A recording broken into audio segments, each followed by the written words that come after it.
What's up, guys? Just Justin here with Matt, Team Shenanigans. We're going to bring you a little video that Matt's been wanting to do for a little while, and I'm going to turn it over to him, and he's going to tell y'all what he's doing.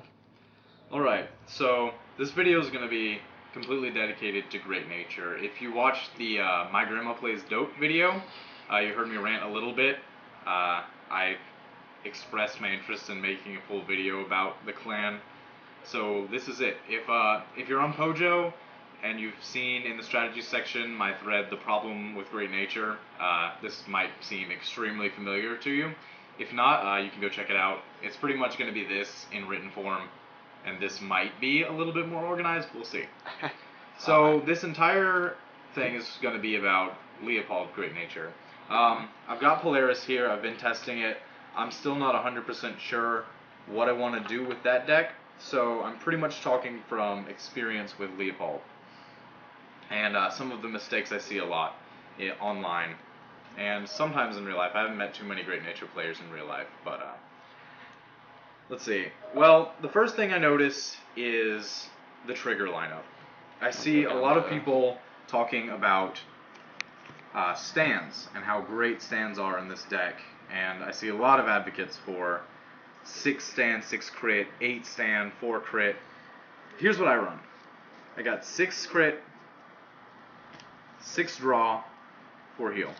The thing is, I've tested it with stands, I've tested it with crits, I've tested it with stands and crits and draws, and the thing is that the whole idea is, oh, I can attack with Tiger, boost my other rear guard, then I can attack with Leopald, boost my other rear guard, stand Tiger, attack again, boost the other rear guard again. That's plus 12,000, which sounds great in theory. The problem is that you almost never get that off. When you hit stands, or when I hit stands at least, I'm always hoping, I'm always wishing it was a crit. Or it's like a damage check. Right, or it's a damage check, in which case it doesn't matter if it was a stand or a crit. And in that case, I'd rather it be a draw. Yeah. Or a heal. But you're going to run heals no matter what. Yeah. So the thing is that you've got to have that perfect field. You've got to have the Tiger, the Leopald, and something else. And another problem is that these things are boosting for 4,000. It's not 5,000, and a lot of times you're going to find yourself saying, oh man, well, I can boost it again, but the extra 4,000 is not even going to get me to the next stage, which I found happening to me a lot. And that's one issue I've run into, especially if you're boosting yourself up 12,000. Well, okay, you're not even guaranteed to hit another 3 stages because of that. You've got to have the exact right numbers down there. Yep. So that's why I prefer crit. It's just I like hitting them more when I'm attacking. It gives me, I feel like, more pressure. Instead of an extra attack, it just gives me that next attack that they absolutely don't want to let hit, or is going to do a whole lot of damage to them if they have to let it hit. And I also love the draws in this deck. I cannot express how much I love the draws, especially the little castanet donkey here. It's adorable. But the whole thing about Great Nature is that unless you got like perfect things happening, it's going to lose some of its advantage. You're going to occasionally lose some units. And the draws are there to help make sure that you can replace those more often than not. So, say you have to get rid of something, you've boosted up one of your grade 2s over on the rear guard, but you're not a limit break with Leopald to save it. Well, hit some draws. I've got 6 draws in here. I'm going to hit them pretty regularly, and that'll give me some extra chances to have something to replace my rear guards with. So that's about the triggers. And there's another big issue that I see a lot, and that is people hating on these guys. In Leopald Great Nature, these are your absolute best friend. I've heard complaining about counterblast, oh, well, there's a lot of counterblasts in the deck already. I'm using Flask Marmoset, and I've got Leopald in there, and there's not really enough space for these counterblasts. I cannot stress enough that when you're thinking about what counterblasts to use in Great Nature, these are your primary counterblasters. This is the first thing you should be thinking about using that unflipped damage on. It's absolutely insane. That goes hand in hand with my point about starters. This guy is undisputably the best starter that a Leopald deck can have. He's amazing. For no cost, no counterblast, you get to draw a card off of retiring something. That replaces this guy. And if you're using these guys, they replace themselves. It's for the extremely low cost of one counterblast, you get to add a card from your deck to your hand, replacing the shield or boosting that you lost from killing off one of these guys. And the thing is, they're at the perfect numbers too. I've heard, oh, well, a 6k booster isn't that great, an 8k attacker isn't that great. You're adding 4,000 power onto them. Every deck wants to have a 10k booster. Mm-hmm. This guy is amazing. You put him behind Leopald, and that's a 20k column. And, you know, well, a lot of decks are sitting on more than 10k Vanguards right now, but there are still quite a few that have their 10k Vanguards. And a lot of backup Vanguards, rear guards, are 10k as well. Yeah. So your Vanguard doesn't get their primary Vanguard, or your opponent doesn't get their primary Vanguard ridden, well, they're in for a world of pain. Yeah, you can snipe out the rear guards easily with the columns too, because not many rear guards are 11Ks. Mm-hmm. So this guy also, he's a 12K. That's really good. If you happen to run Silverwolf, which I personally don't, that's a 20k column if you've got the right things there. If not, he's going to hit, even if you have no booster behind him, that 12k is going to hit anything besides a cross ride that has been cross-ridden. And if you've got 2 boosts on him, say you go Tiger then Leopald, he's at 16, which is enough to hit an 11k Vanguard for 2 stages. That's before getting boosted. So I, once again, cannot stress how important these hamsters are. Not the grade 3. The grade 3 is awful. For completely different reasons, mostly because if you have to ride that, no. And also, you're using its effect to replace a card that's useless to you because it's not adding any shield. Yeah. It's just adding nothing to your deck. I mean, maybe you need something to throw away with a perfect guard, but that's not a good enough reason. But I don't think anyone's running him anyway, so forget about it. Okay, so now I'll get to something that there's no arguing about. These guys. Tiger, Leopald, these guys are amazing. You know, for no cost, you get to boost one of your units and it dies. Fantastic.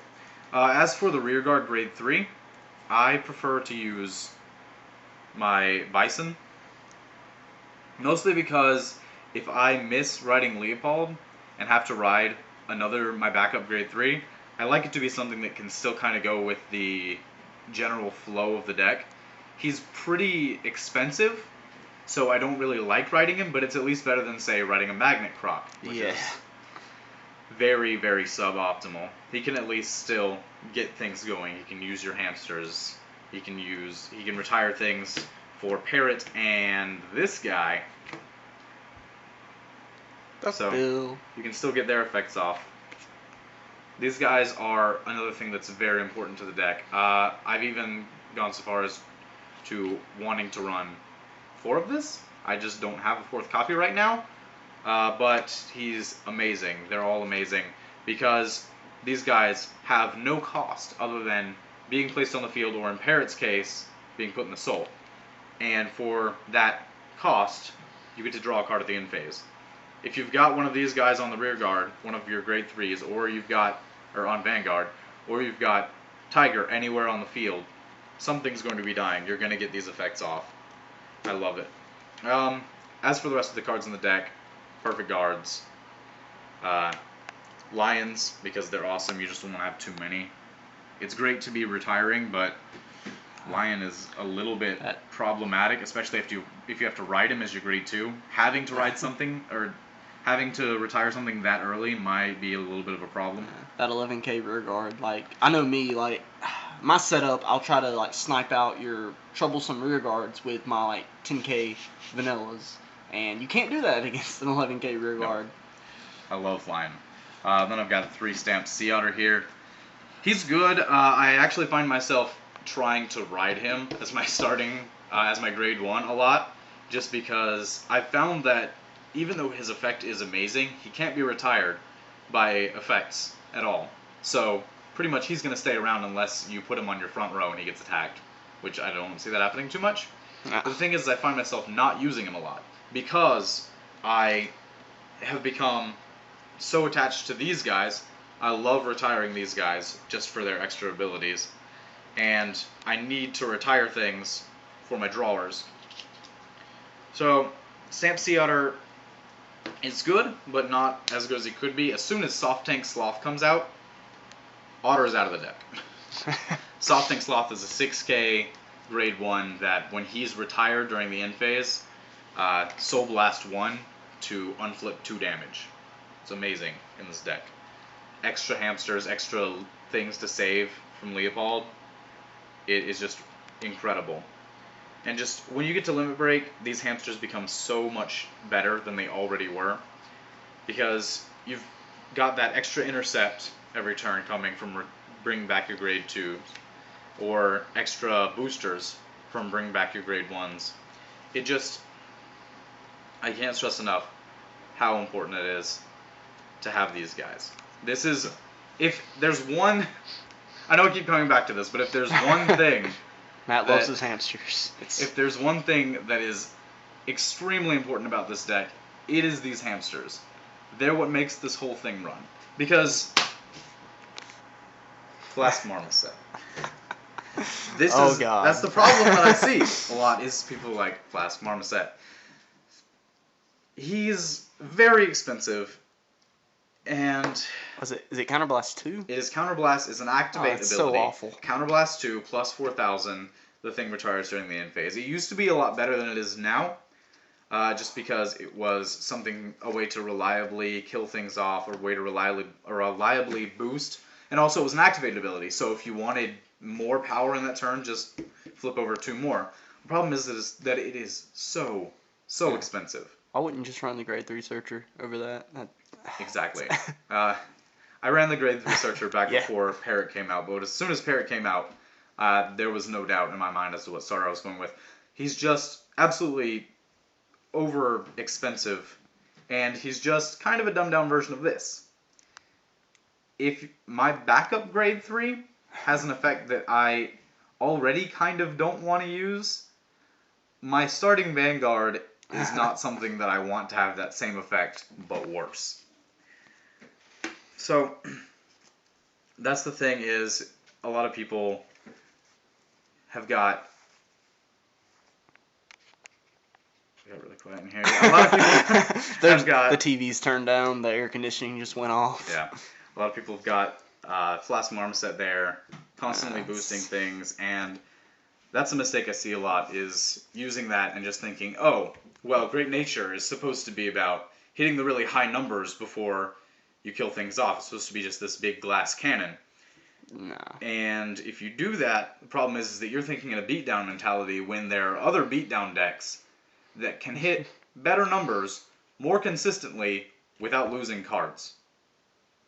Yes. And then you pointed it out to me before. You're like, if it was meant to be a beatdown deck, they would add 5,000 power instead of 4,000. This would be an entirely different video if they gave plus 5,000 on their boosts. But that's the thing. This deck is not a beatdown deck. It's not 100% control either. You can't draw cards as fast as, say, Oracle Think Tank can, or Bermuda Triangles. Yeah. But it's kind of in between. You hit really good numbers consistently, but you're not hitting anything crazy. You're not trying to go, okay, Flask Marmoset, Counterblast twice, activate its ability, plus 8,000 over here, Tiger over here, plus 4,000, Leopald, plus 4,000, Stand Tiger, plus 4,000, and then just attack with this big column. If you did that, they just perfect guard. Exactly. And I don't know, they're their own deck, and I think that's what the mistake a lot of people are making. They're trying to turn it into something it's not. Just like that's what you told me, and That's what you pointed out. And You can't. Great Nature is Great Nature, and Yeah. people just weren't playing it right. Yeah, you cannot play Great Nature as any other deck besides Great Nature. The whole thing, the idea behind their building was, yes, they get this power, and yes, they do die, but there needs to be some way to mitigate those costs. And I see a lot of people running the power, running the retire, but not running ways to mitigate those Recycling costs. systems. That kills it. That draws, and those replace themselves. With Leopold's Limit Break, it's a +1. And you get rid of these, and you're just running vanilla beatdown, and that... Yeah, that's... Hi, other decks do that better. Like any of the Paladin decks, Yes. that's beatdown, and... This guy is where you want to go beat down. Yeah. He's much better at it. There's still some extra stuff that you're going to want to do to try and mitigate the cost as much as you can. Yeah. But in Leopold, it is just absolutely so important to have the ability to get those cards back. Another thing I want to point out is what you were talking about earlier, like the hamsters and Leopold both using counterblasts. And a lot of people are always saying, no, that uses up too much counterblast. A lot of people say that for a lot of decks. And this is a realization I think we've both come to here lately, that decks don't use as much counterblast as you would think. If you're not winning by that point, then if you need to use it 12 times a game, you're not going to win anyway. It's like you were discussing Polaris to me, and you were talking about the unflipping damage and how you originally thought it was better than it actually is, but it's like, I'm only going to need Polaris's effect twice a game anyway. If I'm not in a good enough advantage to not need it after that, then I'm not doing good, and I'm not going to win the game. Yeah, I have never, in a normal game, I have never run into a situation where I absolutely could not use my card's seals anymore. Sometimes I'd have to choose between some, but it's never been a problem where, oh no, I'm completely out of counterblast, I can't do anything. Yeah. It will help, like I said, when Sloth gets in, because that's just... Great Nature is stupid about unflipping damage. They are the best clan for unflipping damage. No one does it better than them. Once that card. Once Sloth comes out. But, I think Angel Feather's got him beat right now. Yeah. Well, it's just that the counterblasts, it seems like a lot, and they do add up, but I rarely completely run out. Sometimes I'll use all 5 of mine, but at that point, the game has pretty much been decided one way or the other. Yeah. If I've gotten to the point where I can no longer counterblast, I've lost for other reasons. Yeah. And that's just icing on the losing cake, I guess. Yeah. But I do have to say, guys, like, Matt's played Great Nature since he started, like, Vanguard competitively, and since he switched to this build, and he really realized the playstyle and how he needed to change the deck, it's a million times better. Because before it was winning, but like you said, it was a glass cannon. It was, you hit the cards you need to, and you might have a chance of winning, but it wasn't consistent at all. And ever since he built it like this, and he changed the playstyle, it's really just an amazing deck, and it goes toe to toe with anything. It's really good. And like I've said, I did a little write-up on this over on Pojo. The thread is in the Vanguard's TCG strategy section titled "The Problem with Great Nature." It might have actually ended up being a little bit more organized than this. But we can leave a link to it in the description. I'll link it, and you guys can check that out if you're interested. I just wanted to highlight some problems that I'd seen with a lot of Great Nature builds online, and just give my take on it. Yeah. So thanks for listening, and make sure you like and definitely subscribe to Shenanigans. Alright guys, this is just Justin and Matt signing out. Talk to y'all later.